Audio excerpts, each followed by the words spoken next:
Hello everyone, welcome to Achievers Agniveer. With hard work and determination we can achieve anything. तो स्वागत है आपका 100 bullet machine gun series में, जहाँ पर हम करने वाले हैं आपके साथ 100 बुलेट क्वेश्चंस. तो इस वीडियो में हम आपके साथ करेंगे मैथ्स के 20 क्वेश्चंस का पार्ट 2. जी हाँ, इससे पहले वीडियो में हमने 20 क्वेश्चन सॉल्व कर लिए थे. यहाँ पर भी हम क्या करेंगे, 20 क्वेश्चन सॉल्व करेंगे. तो ये जो सभी क्वेश्चन है आपके प्रीवियस ईयर के जो एग्जाम्स है उससे रिलेटेड क्वेश्चन है, तो आप इनको जरूर देखिएगा और हमारे साथ साथ आप भी क्वेश्चन सॉल्व कीजिएगा और अपने को कमेंट सेक्शन में अपना स्कोर बताना कि कितना आया. तो सबसे पहले हमारे पास पहला क्वेश्चन क्या है कि 529 का वर्गमूल ज्ञात करें. दीर्घ विभाजन विधि से कर रहे हैं, जोड़े बना रहे हैं दाईं तरफ से. ठीक है, अब ऐसी संख्या ढूंढ रही है जिसका स्क्वायर यानी कि वर्ग क्या हो, 5 से छोटा हो. तो 2 हो गया, 2 दूनी 4 और यहाँ पर भी 2 को जोड़ लेते हैं, 4 आ गया. अब इसको घटा लेंगे तो कितना आ जाएगा, 129. ठीक है, अब यहाँ पर और यहाँ पर सेम संख्या से हमें क्या करना पड़ता है, गुणा करना पड़ता है. सेम संख्या लिखेंगे तो इकाई का अंक क्या हमारे पास 9 है, तो यहाँ पर 3 और यहाँ पर 3 चेक करते हैं. 43 को 3 से गुणा करके 3 3 9 3 6 को 12, 129. तो यही आ रहा है, सही आ रहा है मतलब हमारा. तो 129. तो हमारा 23 क्या हो गया, वर्गमूल हो गया किसका, 529 का. ठीक है, ध्यान रखना कि 529 का वर्गमूल निकालना है, वर्ग नहीं निकालना है. अगर वर्ग निकालना होता तो हम इसको 2 बार गुणा करके करते, पर हमें वर्गमूल निकालना है तो हम ऐसे करेंगे. ठीक है, अगला क्वेश्चन है हमारे पास कि अनिल एक कार्य को 9 दिनों में कर सकता है जबकि वरुण उसी कार्य को 18 दिनों में कर सकता है. दोनों कितने दिनों में एक साथ कार्य पूरा कर सकते हैं. ठीक है, तो अनिल 9 दिनों में कर रहा है और वरुण कितने दिनों में कर रहा है, 18 दिनों में. जब अनिल पूरा काम 9 दिनों में कर रहा है तो अनिल ए से लिखती हूँ, अनिल एक दिन में कितना काम करेगा, 1/9. ठीक है, और वरुण जब पूरे काम को 18 दिनों में पूरा कर रहा है तो वो एक दिन में कितना काम करेगा, 1/18. ठीक है, अब हमसे पूछा है कि दोनों कितने दिनों में एक साथ को कार्य को पूरा कर सकते हैं. तो दोनों एक दिन में एक साथ कितना काम करते हैं, अरुण और वरुण एक दिन में एक साथ. तो अरुण एक दिन में कितना काम कर रहा था, 1/9, और वरुण एक दिन में कितना काम कर रहा था, 1/18. इनका एलसीएम ले लो, 18 हो गया, 2 + 1 3/18. तो दोनों अनिल और वरुण मिलकर एक दिन में कितना काम कर रहे हैं, 1/6 काम कर रहे हैं. ठीक है, और पूरा काम कितना करना है, एक कंप्लीट वर्क. तो अगर ये 6 दिन लगातार काम करेंगे तो काम क्या हो जाएगा, पूरा हो जाएगा. तो हम कितने दिनों में कार्य पूरा करेंगे, अनिल और वरुण 6 दिन में, ऑप्शन ए. अगला क्वेश्चन क्या है कि एक कक्षा में 20 लड़कियां और 15 लड़के हैं. कक्षा में छात्रों की कुल संख्या से लड़कियों का अनुपात निकालना है. ठीक है, तो लड़कियां यानी कि गर्ल्स और लड़के यानी कि बॉयज. ठीक है, तो गर्ल्स कितनी है, 20 है, और बॉयज यानी कि लड़के कितने हैं, 15. तो कुल बच्चे कितने हैं क्लास में, 20 + 15 यानी कि 35. हमें क्या निकालना है, छात्रों की कुल संख्या से लड़कियों का अनुपात. तो लड़कियों का अनुपात निकालना है छात्रों के कुल संख्या से. ठीक है, यानी कि G/G + B. अब गर्ल्स की संख्या कितनी है, यानी कि लड़कियों की संख्या 20 और कुल बच्चों की संख्या कितनी है, 35. तो कितना हो गया, 5 को 20 और 5 7 35, 4/7 यानी कि 4:7. ठीक है, अब कभी कभी कंफ्यूजन रहेगा कि 7:7. अगर ये पूछते हैं कि कुल बच्चों की संख्या का अनुपात निकालना है लड़कियों की संख्या से, तब हम ये करते, तब हमारा आंसर आता 7:4. ठीक है, पर यहाँ पे कुल छात्रों की कुल संख्या से लड़कियों का अनुपात निकालना था, तो लड़कियों का अनुपात का कुल छात्रों की संख्या से अनुपात ऐसे निकालेंगे. ठीक है, तो अगला क्वेश्चन हमारे पास क्या है, क्वेश्चन नंबर 4. 3 वर्ष की अवधि के लिए 20% वर्ष की दर से 25,000 रुपए पर साधारण ब्याज कितना है. ठीक है, तो हमें निकालना क्या है, साधारण ब्याज. तो साधारण ब्याज जिसको हम क्या बोलते हैं, SI, इसका फॉर्मूला क्या होता है, मूलधन, इसको P कहते हैं, दर, रेट, समय, T. Divided by 100। ठीक है, अब यहाँ पे मूलधन यानी कि P कितना है 25,000, दर रेट R कितना है 20%, और टाइम T यानी कि समय कितना है 3 वर्ष का। वैल्यू रख देते हैं सीधे, ये हो गया कितना 25,000 20 गुणा 3 बटे 100। 20 से गया 5 बार, और ये गया 5 25 25, और ये 5,000 गुणा 3 कितना बचेगा 15,000। हमारा क्या आ गया आंसर आ गया 15,000 रुपये। ठीक है, तो 15,000 रुपये क्या है हमारा आंसर है, जो कि ऑप्शन बी। अगला क्वेश्चन क्या है, क्वेश्चन नंबर 5, 1208 का 12.5% कितना होगा। तो जब भी हमें किसी का प्रतिशत निकालना होता है तो हम क्या करते हैं 100 से भाग दे देते हैं, यही होता है प्रतिशत। अब यहाँ पे क्या है दशमलव है, इस दशमलव को अगर हम हटाएंगे तो हम क्या करेंगे नीचे हर में एक 0 बढ़ा देंगे। तो मैं क्या कर रही हूँ 125, क्योंकि मैंने दशमलव हटा दिया तो नीचे क्या एक 0 बढ़ जाएगा। ठीक है, अब इसको 5 से देते हैं भाग, 5 दूनी 10, 5 बच्चे 25, और 5 दूनी 10, 5 बच्चे 25, 5 को 20, 5 अट्ठे 40, तो ये कितना आ गया 1208, और यहाँ से 8 4 से चला जाएगा, 4 3 12, 4 दूना 8, 4 दूनी 8, और ये 1 2 से जाएगा, सॉरी 2 1 कम 2, 2 पंजे 10, और 2 कम 2, तो 151 हमारे पास आ गया, जो कि क्या है ऑप्शन ए। यहाँ पर मैं एक और चीज आपको बताना चाहूंगी कि अगर हमारे पास कोई पूर्ण संख्या ना हो, कि दशमलव में कोई संख्या हो, तो उसमें आप अगर क्या करें 12.5 है, इसका दुगना कितना हो जाएगा, जैसे 12 का दुगना हुआ 24, तो 12.5 का दुगना कितना हो जाएगा 25।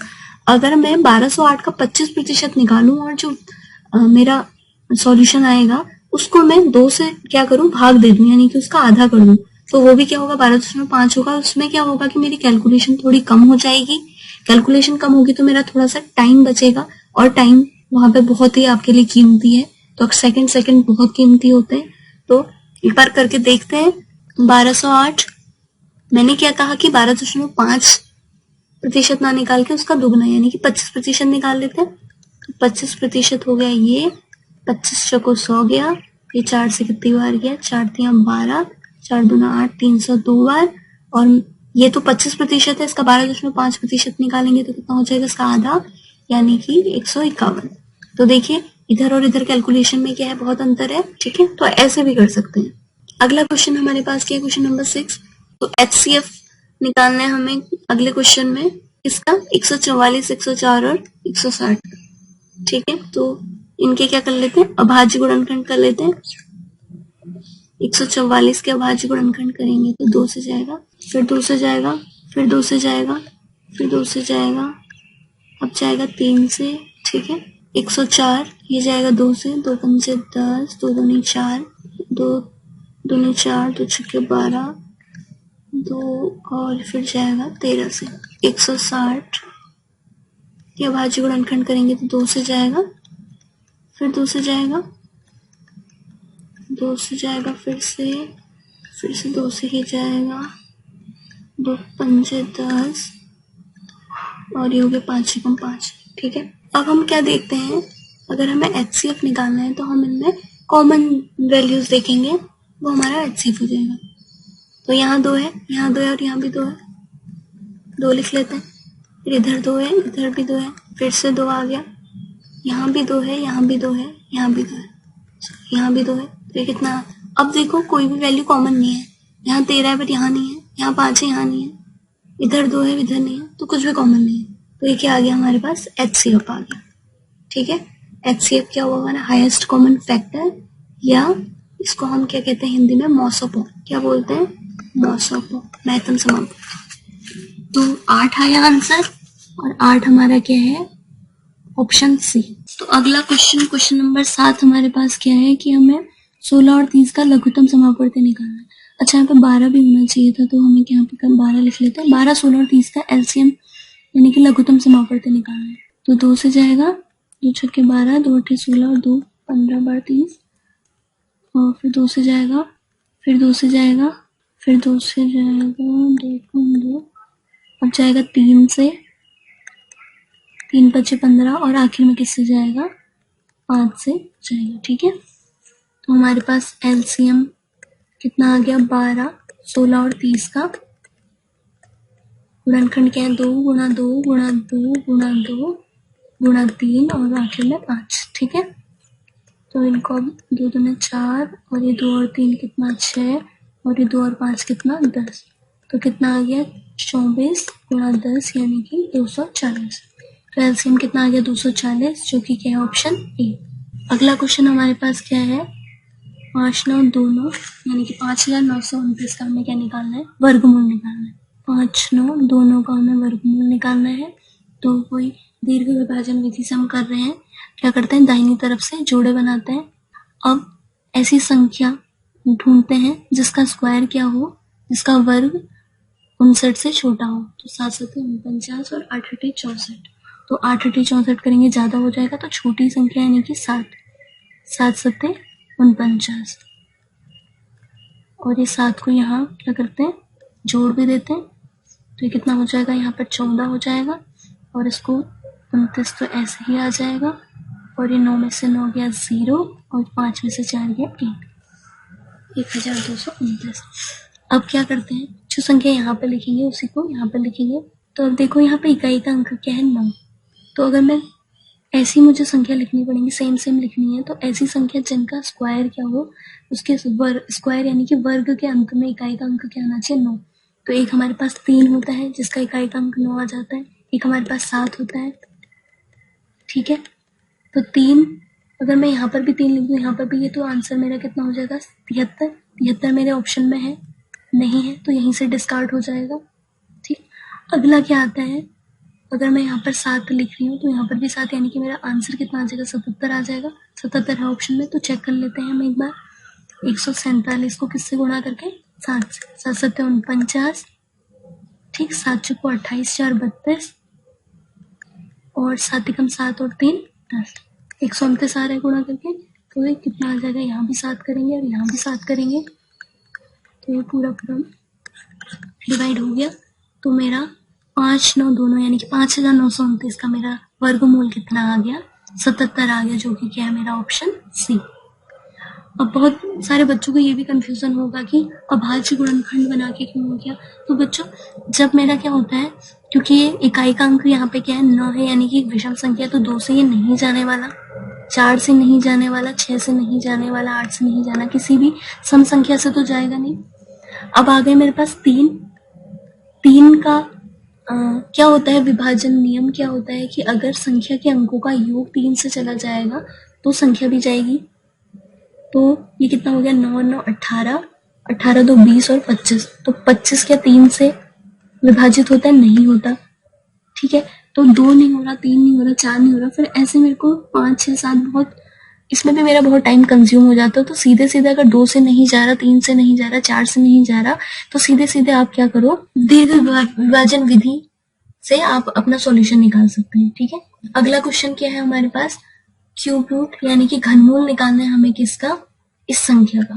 तो इस पे मैं क्योंकि ये क्या है सम संख्या है तो 2 से जाएगी इजीली, तो इसके मैं क्या करती हूँ भाज्य गुणनखंड कर लेती हूँ, उसके बाद 3 3 के जोड़े बना के मैं आपको क्यूब रूट निकाल के दिखाती हूँ। ठीक है, यानी कि घनमूल निकाल के 2 पंचे 10, 3 6, 2 दूनी 4, 2 छक्को 8, फिर 2 से जाएगा 2 दूनी 4, 2 छक्के 12, 2 छक्के 12, 2 दूनी 4, फिर 2 से चला जाएगा 2 एकम 2, 2 3 6, 2 3 6, 2 एकम 2। अब 3 से जाएगा नहीं जाएगा, 4 से नहीं जा सकता, 5 से भी नहीं जाएगा, 6 से भी नहीं जा रहा, 7 से भी नहीं जा रहा, 8 से तो नहीं जा सकता, 9 से भी नहीं जा रहा, 10 से नहीं जा रहा, 11 से, हाँ 11 से चला जाएगा, 11 एकम 11, फिर 11 11 दूनी 22 हो जाएगा, फिर 11 एकम 11 और 11 से चला जाएगा फिर। ठीक है, तो अगर मैं 3 3 के जोड़े बनाने तो यहाँ से 2 आ गया और इनके पेयर से मेरे पास क्या आ गया 11 आ गया, 11 दूनी 22, तो मेरे पास इनका क्यूब रूट कितना आ गया 10648 का क्यूब रूट मेरे पास कितना आ गया 22 आ गया, जो कि मेरा ऑप्शन क्या है बी है। अगला क्वेश्चन हमारे पास क्या है कि निम्नलिखित कोण का पूरक कोण क्या होगा? निम्नलिखित कोण हमारे पास क्या 63 डिग्री, इसका पूरक कोण निकालना है। तो बच्चों दो टाइप के कोण हमारे पास होते हैं, पूरक और संपूरक। मतलब वैसे तो हमारे पास कोण बहुत टाइप के होते हैं, जब पर ये दोनों सेम होता है तो इनमें कंफ्यूजन बहुत हो जाता है, पूरक और दूसरा क्या होता है संपूरक। ठीक है, तो पूरक कोण क्या होते हैं? अगर मेरे पास दो कोण है x डिग्री और y डिग्री, अगर इन कोणों का योग मेरे पास 90 डिग्री आ जाता है तो इससे क्या बोलते हैं पूरक कोण। और अगर इनका योग 180 डिग्री आ जाता है तो इनको क्या बोलते हैं संपूरक कोण।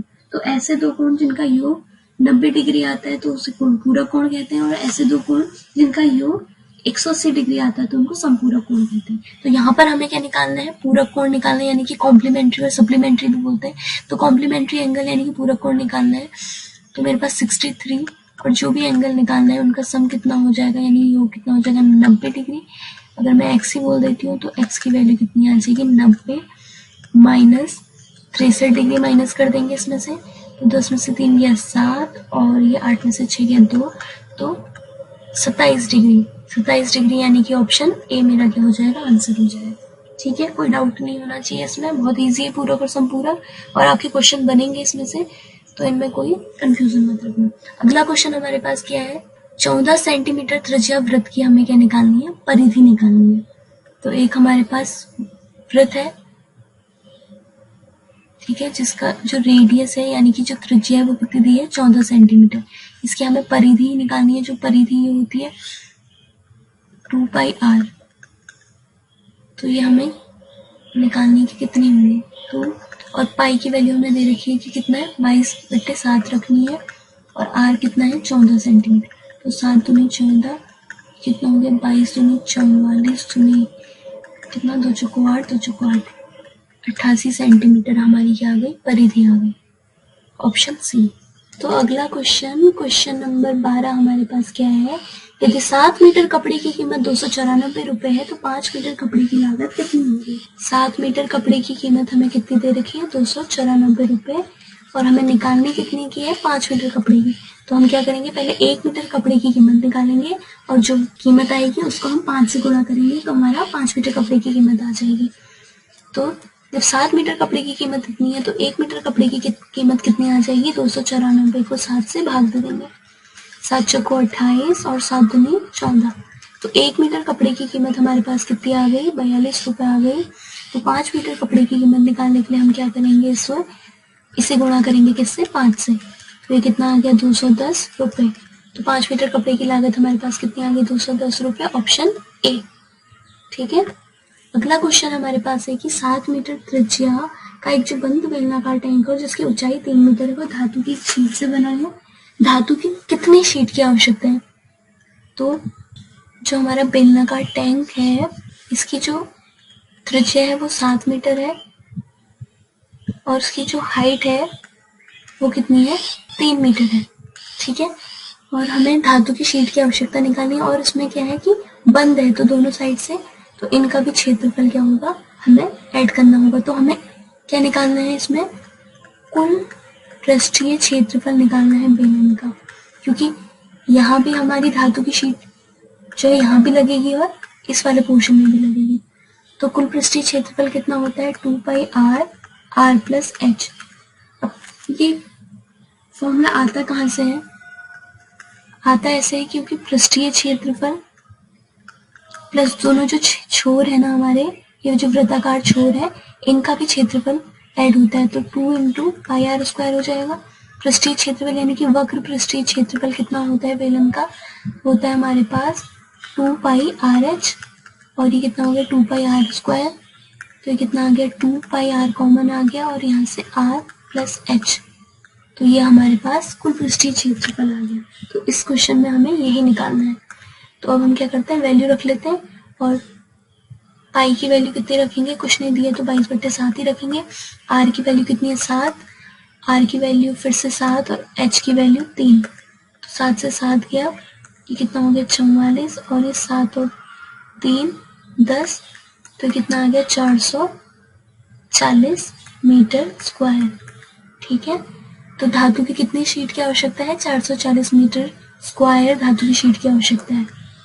Option B. अगला क्वेश्चन है, उस गोलाकार पार्क का क्षेत्रफल ज्ञात कीजिए जिसकी परिधि 320 मीटर है। तो इस क्वेश्चन में करेक्शन है, यहाँ पर ये स्फेरिकल ना होके, स्फेयर ना होके सॉरी स्क्वायर है, और यहाँ पर ये गोलाकार ना होके क्या है, वर्गाकार है। ठीक है, तो अब करते हैं, एक वर्गाकार पार्क का क्षेत्रफल हमें निकालना है जिसकी परिधि, तो इस टाइप का हमारे पास क्या है, कोई पार्क है, इसकी परिधि, परिधि यानी कि चारों भुजाओं का योग। तो अगर मेरा जो वर्गाकार पार्क है, इसकी एक जो भुजा है वो ए अगर मैं ले लेती हूँ, तो ये भी ए, ये भी ए, ये भी ए, क्योंकि ये क्या है, वर्ग है, वर्ग की चारों भुजाएं क्या होती है, हमेशा सेम होती हैं। तो इसकी जो परिधि आ जाएगी वो क्या आ जाएगी, ए प्लस ए प्लस ए प्लस ए की वैल्यू कितनी दे रखी, 320 मीटर परिधि, यानी कि कितना हो जाएगा 4a 320, तो a यानी कि ये कितना आ जाएगा 4 38। तो जो वर्ग की जो भुजा आ गई मेरे पास, कितनी आ गई, 80 मीटर आ गई।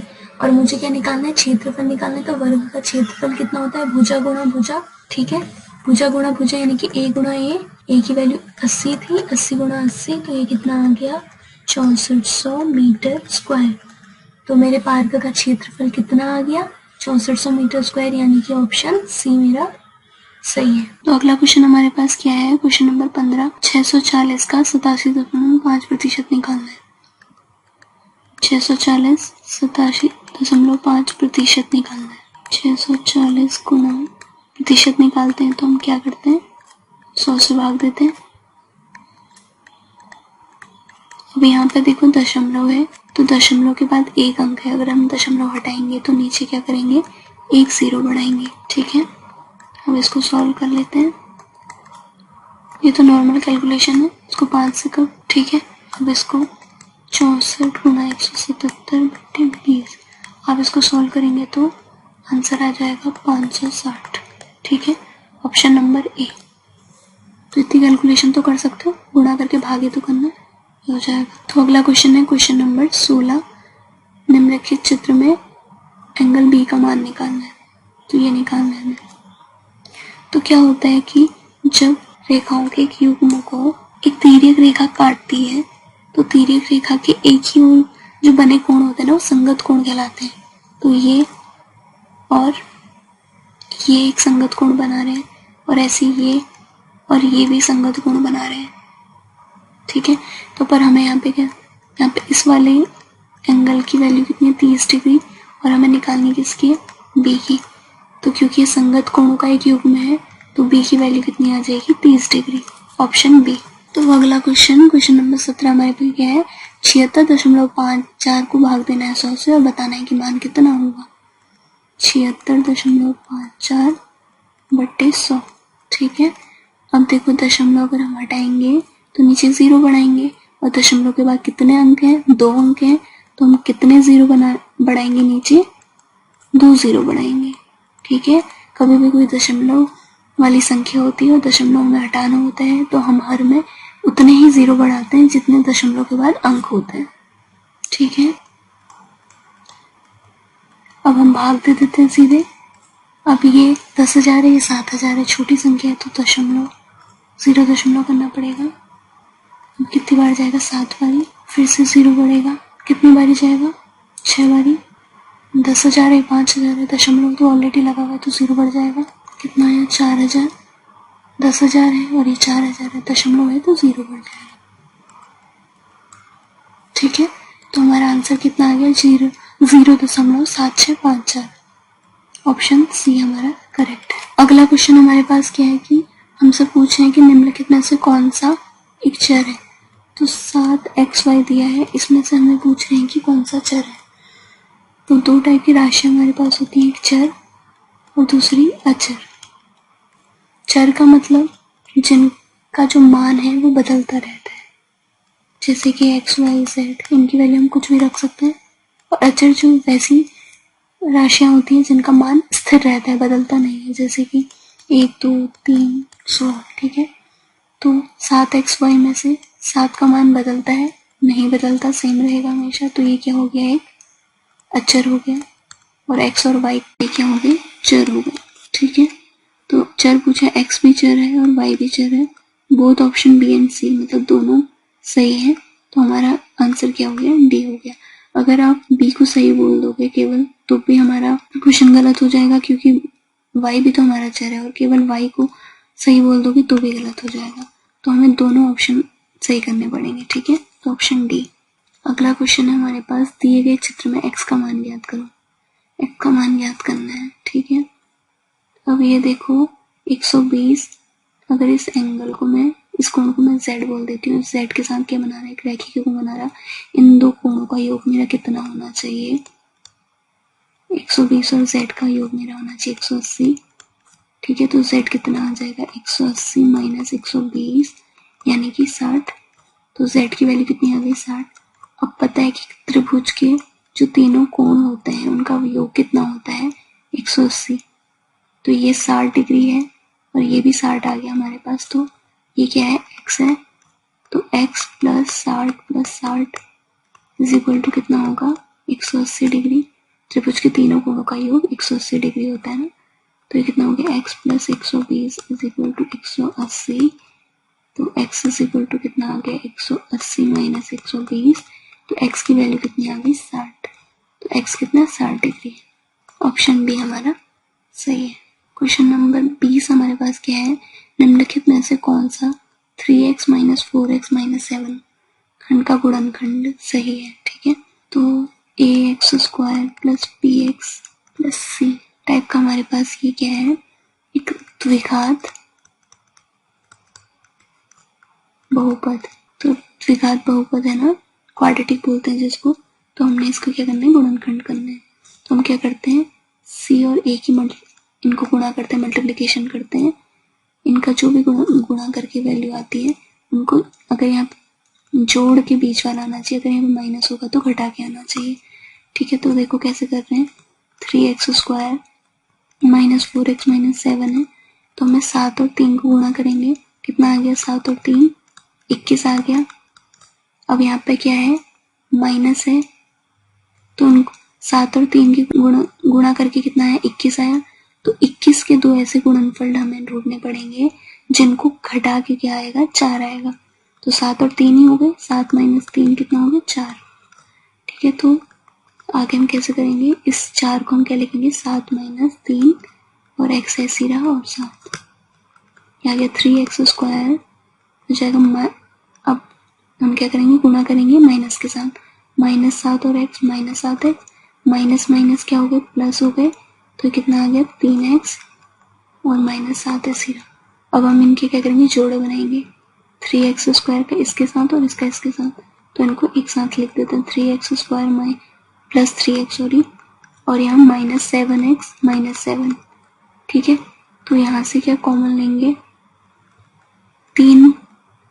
3x हमारा क्या आ जाएगा, कॉमन आ जाएगा, तो अंदर क्या बचेगा, x प्लस 1, और यहाँ से माइनस 7 अगर हम कॉमन ले लेंगे तो यहाँ भी x प्लस 1, तो ये कितना आ जाएगा, यहाँ भी x प्लस 1 है, यहाँ भी x प्लस 1 है, तो कॉमन आ जाएगा, और क्या बचेगा 3x और यहाँ से बचेगा माइनस 7, तो ये हमारे क्या आ गए, इसके गुणनखंड आ गए, एक है x प्लस 1 और दूसरा 3x माइनस 7, ये और ये, तो ऑप्शन ए हमारा क्या हो गया, करेक्ट हो गया। ठीक है, ये हमारा सॉल्यूशन हो गया।